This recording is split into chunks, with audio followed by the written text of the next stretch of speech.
Unidos por um objetivo, juntos pelo cooperativismo. Sistema OCB Espírito Santo. Posso ajudar? Deixe a cooperação entrar na sua empresa. Venha para o Sicoob. Como anda a sua saúde mental? Um assunto importante que a gente deve prestar atenção. Diante de tudo que nós vivemos até agora, nesse período de pandemia, a gente observou o quão importante é cuidar da saúde mental. E hoje tem receita aqui no Mundo Cooperativo. Você vai aprender a fazer uma esfirra aberta. Esfirra, a conotação dela é uma pequena torta inventada pelos sírios e pelos libaneses.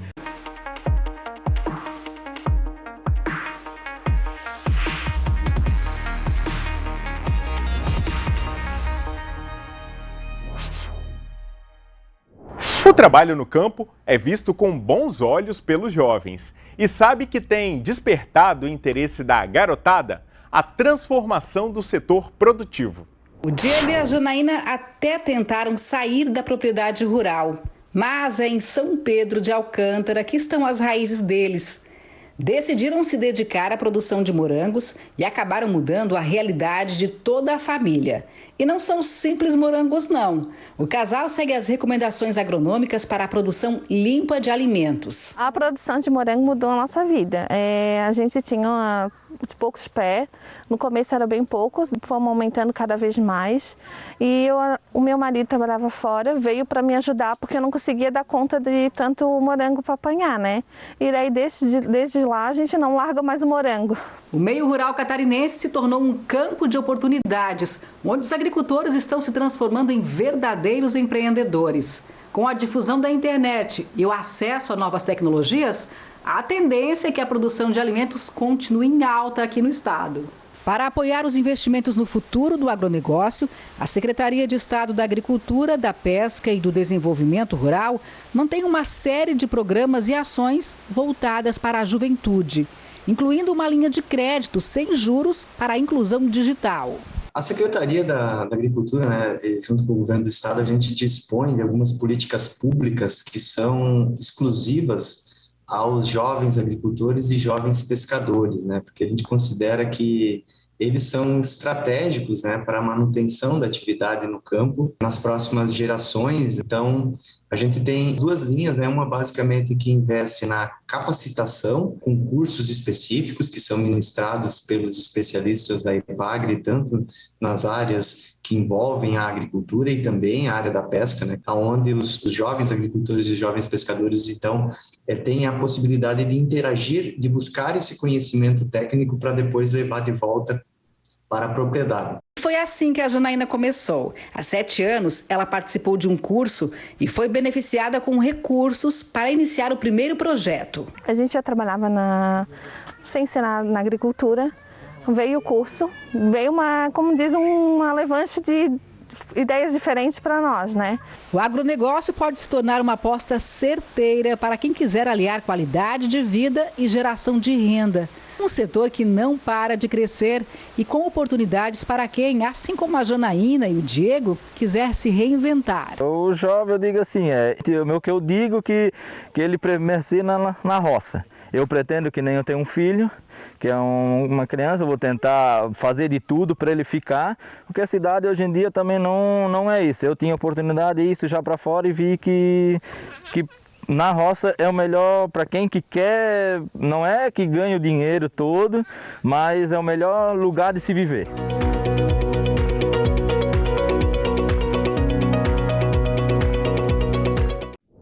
Agora a gente mostra para você uma propriedade rural que passa por um processo de diversificação de culturas. Depois de anos produzindo café, a fazenda agora investe na pitaia. O novo cultivo tem dado bons resultados. Uma das serras mais bonitas do sul de Minas abriga a Fazenda Campo Limpo. Estamos falando da Serra da Boa Esperança. Foi esse o local escolhido pela Giovana, que decidiu trocar o consultório de psicologia pelo campo. Ela é quem administra a fazenda da família. A região é privilegiada pela natureza e pela altitude, combinação perfeita para o cultivo de cafés especiais. No ano passado, nós tivemos uma colheita de um lote que deu 84 pontos, que foi muito legal. Ele ficou entre os 10 melhores no concurso do Sindicato dos Produtores de Boa Esperança. O café já faz parte da vida da família da Giovana há mais de 40 anos. Só que com o tempo a fazenda acabou se especializando também no cultivo de uma fruta rica em vitaminas e com vários benefícios à saúde. Estamos falando da pitaia. Começou em 2015, 2014, 2015. Meu pai experimentou a fruta, gostou muito dela em termos nutricionais e começou a plantar. A fruta tem origem na América tropical e subtropical. Aqui no Brasil, os pequenos produtores de Boa Esperança apostam no negócio como mais uma fonte de renda. Há 2 anos a gente começou a ampliar. Então nós plantamos mais 2 pomares orgânicos com basicamente frutas de polpa vermelha, mais um pouco de fruta branca também. O manejo orgânico recebe uma ajuda também das abelhas, que fazem a polinização, além do auxílio dos técnicos. Tudo isso contribui para o crescimento da fruta. Para você conseguir um manejo orgânico, você tem que ter um pomar todo cercado com uma cobertura, uma cerca viva. Você tem que ter uma planta que cresça o suficiente para impedir que pulverizações, por exemplo, do café cheguem até aqui. Então, a gente tem todo o pomar de cima cercado com feijão guandu. Você pode ver que ele é todo protegido, né? O pomar de baixo está sendo feito isso também. A gente não usa agrotóxico de forma alguma, então nunca entrou Roundup, por exemplo, o glifosato aqui nunca entrou. O manejo é feito com roçadeira, a gente deixa o mato crescer, quando está muito alto você roça e fica aquela cobertura seca que vai ajudar a manter uma temperatura do solo, ajuda a manter a água no solo, que a planta, apesar de ser muito rústica, né, de ser uma planta de clima quente, ela precisa de um solo equilibrado. Apesar de poder contar com a ajuda de funcionários, Giovana não abre mão de acompanhar todo o serviço bem de perto. Tem um funcionário que basicamente toma conta da pitaia, que é o Zé Carlos, mas eu gosto muito de trabalhar na pitaia, então eu faço poda com ele e quando tem uma colheita muito grande, eu contrato também mais 1 ou 2 pessoas. E ela reforça que, apesar de todo o trabalho, vale a pena cultivar a pitaia. Apesar de ter muita fruta no mercado, esse ano foi uma grande surpresa, porque muitas pessoas plantaram pitaia de 2 anos para cá. Então o mercado foi ficando muito cheio, né? A oferta muito grande e eu acho que a pandemia dificultou um pouquinho a demanda. Então a gente precisou correr um pouco atrás de não deixar perder fruta. Chegou a hora mais gostosa do programa, a hora da receita, e nós vamos te ensinar a fazer uma esfirra aberta. Bom para um lanche no fim de semana, não é mesmo? Esfirra, a conotação dela é uma pequena torta inventada pelos sírios e pelos libaneses. E essa delícia aqui, gente, se espalhou por todo o mundo. A receita dela chegou ao Brasil através dos imigrantes e a sua praticidade, facilidade na preparação fez com que esse prato se tornasse muito popular. E agora, é claro, eu vou te convidar para ir para a cozinha, que a gente veio até a região de Muqui para descobrir como é que se prepara essa receita de esfirra aberta. E quem vai ensinar essa delícia pra gente, desse prato que tá fazendo um grande sucesso, é esse casal aqui, que é o Diogo e a Isabel, que em meio à quarentena resolveram se reinventar e estão produzindo isso aqui que tá uma delícia. Me conta uma coisa, receita fácil, qualquer um pode preparar em casa? Sim, muito fácil. Faça aí na sua casa, para seus amigos, seus parentes, vocês vão gostar muito. Aproveita aí, fica em casa e faça essa receita. Bom, e Diogo, isso aí foi bom que fez com que a família se reinventasse, não é isso? Sim, reinventamos e deu certo. E bora lá curtir essa massa que nós vamos preparar agora para vocês. Para essas delícias, você vai precisar de 500 gramas de trigo, 8 gramas de fermento biológico, 1 colher de café de sal, 2 colheres de sopa de açúcar, 50 ml de óleo e 250 ml de água. Então, bora pro preparo? Em um recipiente você coloca o trigo, o fermento biológico, o açúcar e o sal. Depois jogou todos os ingredientes, você misturar a farinha para que ela incorpore todos os ingredientes. Depois dessa primeira mistura, adicione o óleo e a água e misture até a massa ganhar liga. Quanto mais você sovar, a massa vai ficar mais lisa e mais bonita. Depois que ela estiver bem lisinha, você pega ela. No nosso caso, a gente coloca dentro dessa bacia. O importante é deixar ela tampada para ela não dar aquela casca. E aí vai deixar ela descansar por 1 hora. 1 hora descansando. Passado 1 hora, a gente pega a massa. No nosso caso, usamos a esfirra 50 gramas. Eu peso a cada bolinha e ela dá o formato redondo. E para deixar ela crescendo mais 1 hora depois dela boleada. Depois então de bolear as porções, deixe descansar por mais 1 hora. Agora, gente, é importante, hein, que fique em um recipiente com tampa. E 1 hora depois, as bolinhas de massa já estão prontas para serem abertas. Na superfície onde você vai abrir essas bolinhas, coloque fubá e use o molde para abrir a massa. A função dele é facilitar na hora da abertura da massa. Você joga um pouco de fubá, coloca a massa. E nós temos esse molde de esfirra, que é um molde padrão de 11 centímetros. Você compra na internet, qualquer site. E outro segredo, você não apoie o molde diretamente na massa. Você coloque um plástico e faça pressão. Gire.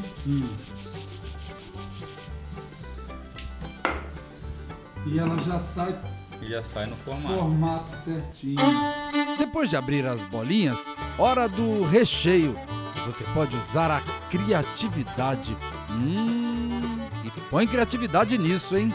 O recheio que mais saem aqui no momento são brócolis, queijo e bacon. Pode usar o tradicional, que é a carne árabe. Ela é bem fácil de fazer, só que ela tem um descanso de 3 horas. Esse recheio é a mesma quantidade de carne moída, é a quantidade de cebola e tomate.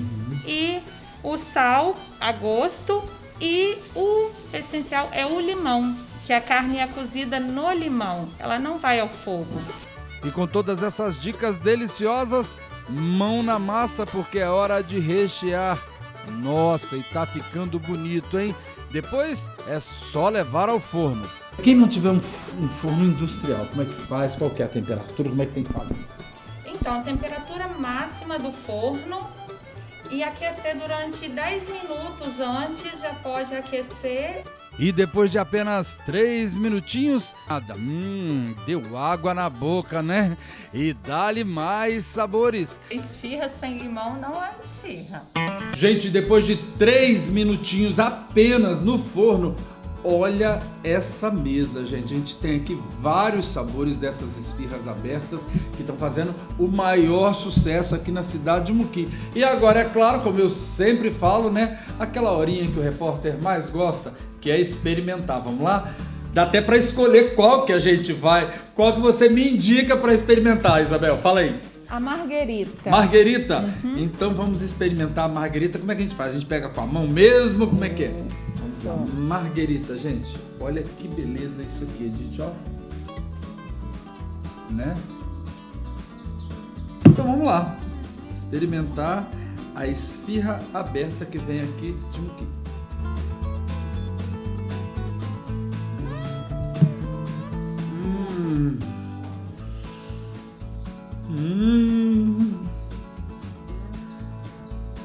Bem, saborosa, eu nem preciso dizer o quanto tá. Agora, o curioso é a crocância da borda. Como é que é isso? Qual é o segredo, Isabel? O segredo é o fubá. Gente, na hora de abrir a esfirra. Gente, deliciosa. Tá aí, olha, o sucesso das esfirras abertas feitas aqui na região de Muquim. Tem rede social? Tem sim. Fala pra gente. É Delícias da Bel. Opa, e é delícia mesmo, hein, gente? Claro, igual. Então agora vocês podem aí preparar essa receita que eu vou fazer o que eu mais gosto de fazer, que é comer e experimentar todas essas delícias, ó. Edith, pra você que é argentina, você deve estar adorando isso, né? Intervalo, na volta tem um bate-papo importante sobre saúde mental. Não saia daí, o Mundo Cooperativo volta já.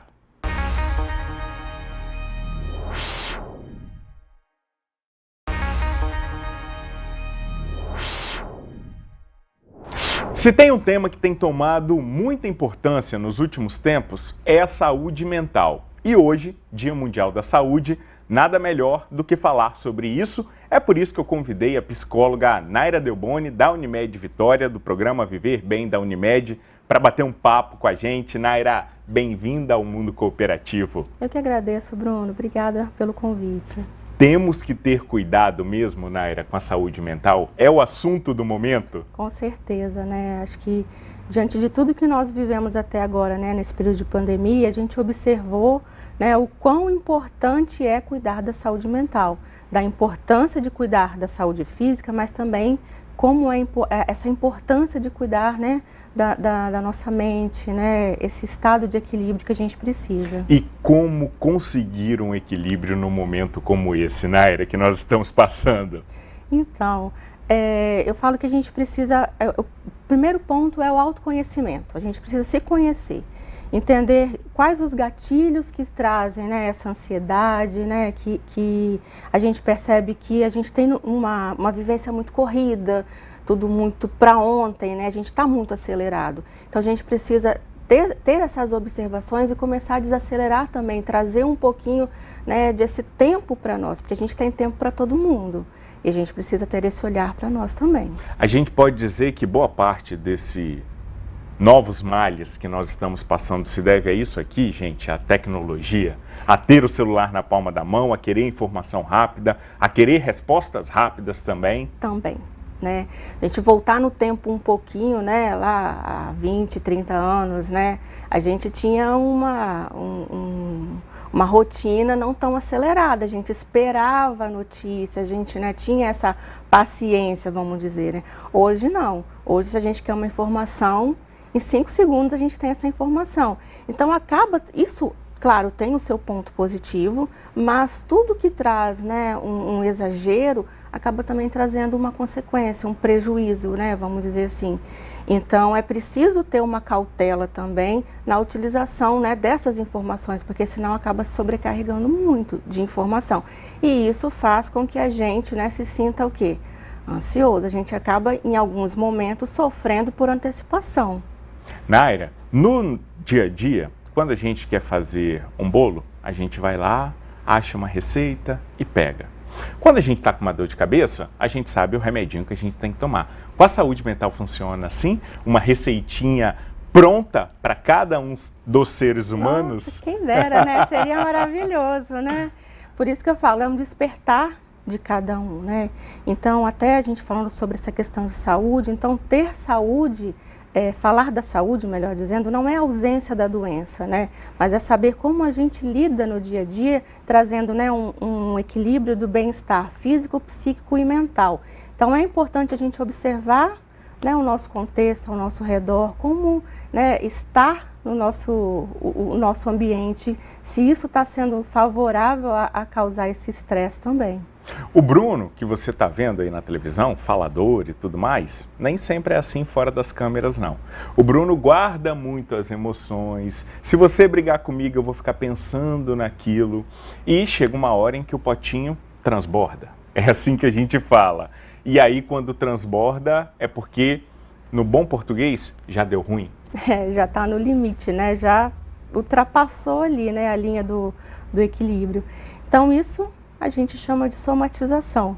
Então, também conhecida como doenças, né, psicossomáticas, o transtorno somatoforme. E o que é isso? Não é quando as nossas emoções, né, quando a emoção ou problemas do âmbito psicológico, ele começa a ser, né, a gente começa a sentir esses sintomas físicos, né? Então essas reações, essas emoções ou problemas do dia a dia, a gente começa a sentir de forma física, né? Então tem uma somatização ali também. Então quando a gente fala dessa somatizar essas emoções, o que é uma emoção? Então uma emoção é um conjunto de respostas químicas e neurais baseado em nossas memórias emocionais que que o nosso cérebro, né, isso surge diante de um estímulo externo. E aí surge o sentimento. Então o sentimento é a resposta dessa emoção diante de uma situação. Mas por que eu estou falando dessa emoção, né, desse contexto todo? Então a gente entra nessa somatização das nossas emoções. Mas isso não acontece com todo mundo. Por que acontece com alguns e com outros não? Então, a somatização ela tem uma tendência a acontecer com todo mundo. Só que tem aquela forma leve e, vamos dizer, a forma mais acentuada. Um exemplo de uma forma leve, né? Diante de uma situação, trouxe uma emoção de tristeza e naquele momento o meu corpo somatizou que qual foi a reação? Chorei. Uhum. Então aquilo é uma somatização onde o corpo ele vai sinalizar, ele vai demonstrar alguma coisa. Só que depois aquilo ali se equilibra, corpo e mente, então ele percebe que aquilo é algo natural, onde você conseguiu manter um equilíbrio. Então quando a gente fala do outro ponto, né, um pouco mais intenso, então vamos pegar um exemplo. Diante do dia a dia, estresse, correria, preocupações, insônia, então você vai somatizando situações, emoções e chega um momento que o copinho transborda. E aí a pessoa começa a sentir falta de ar, coração acelerado, aperto no peito, o braço esquerdo começa a ficar pesado, dormente, aí a pessoa começa a imaginar, estou tendo um infarto. Porque naquele momento você entra num processo de luta e fuga, então você precisa se cuidar, né? Preciso ver o que está acontecendo comigo. Aí a pessoa vai, né, no pronto atendimento, chega lá, faz uma bateria de exames e aí o médico chega e fala, olha, não tem nada físico, não é nada orgânico, então provavelmente é mental, né? Suas emoções. Caso clássico de uma crise de ansiedade. E às vezes é difícil para a pessoa entender porque ela está sentindo e a dor ela é real, ela não é psicológica, que às vezes a pessoa fala, né, isso é frescura, isso é psicológico, né, não é assim. Só que o corpo está externalizando uma dor que ela é real. E às vezes é mais difícil para a pessoa entender que ela está tendo, né, é algo psíquico, né, da mente que está sobrecarregando e o corpo está externalizando daquela forma. E as pessoas às vezes têm mais dificuldade de falar, o meu problema é emocional, né? O meu problema... Admitir, né? Admitir. E aí a gente entra no outro exemplo, é mais fácil a pessoa, né? Eu tenho um diagnóstico de gastrite, né? Mas não é emocional. Então a gente sabe que hoje muitas doenças psicossomáticas, como eu falei, né? Tem um fundo emocional ali, que não é cuidado, essas emoções elas não são cuidadas e que o corpo externaliza de alguma forma. Naira, quem está em casa também pode pensar que tratamento é por meio de remédio, não só remédio, não só remédio, não.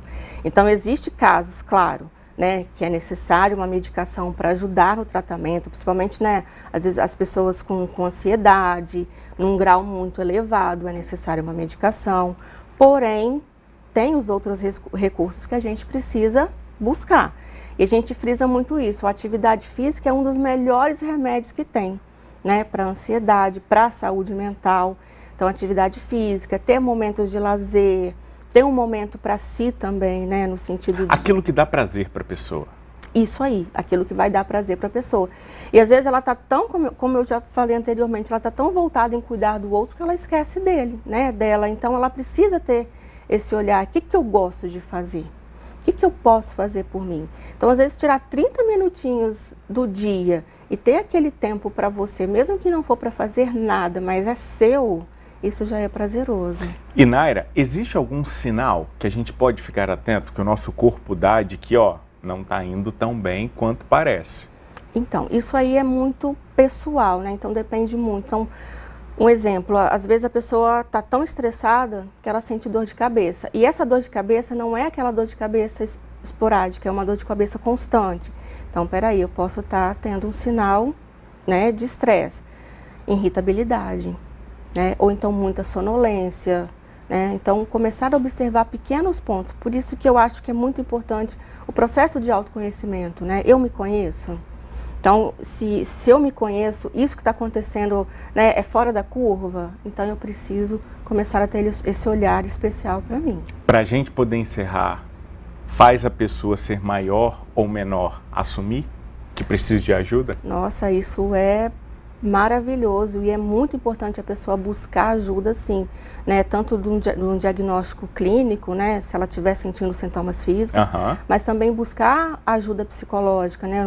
Um psicólogo onde ela possa fazer um acompanhamento. Então vai fazer toda uma diferença na saúde, não só física, mas também na saúde mental. Naira Delboni, psicóloga do programa Viver Unimed, agradeço demais as explicações. Se deixar, a gente ia ficar aqui, ó, conversando o dia inteiro, porque é um assunto que rende, e que a gente vai chamar a Naira mais vezes aqui no programa para bater esse papo, que é um papo super legal, super bacana e super importante também. Obrigado mais uma vez, tá? Eu que agradeço, Bruno. É sempre muito bom receber você aqui. Obrigada. O Mundo Cooperativo fica por aqui. Para rever o nosso programa, você já sabe, é só acessar o portal Sim Notícias em simnoticias.com.br ou apontar a câmera do seu celular para esse QR Code que aparece aí na tela. Quer saber o que acontece nos bastidores? Então fique ligado nas nossas redes sociais, Instagram e TikTok, no @bpfaustino ou nos nossos canais oficiais, Record News Espírito Santo e TV Sim. Gostou da entrevista? Quer sugerir um tema? É só entrar também lá nas nossas redes sociais. Eu espero que você tenha gostado desse nosso bate-papo e a gente volta a se encontrar aqui na programação. Um forte abraço, até a próxima. Tchau!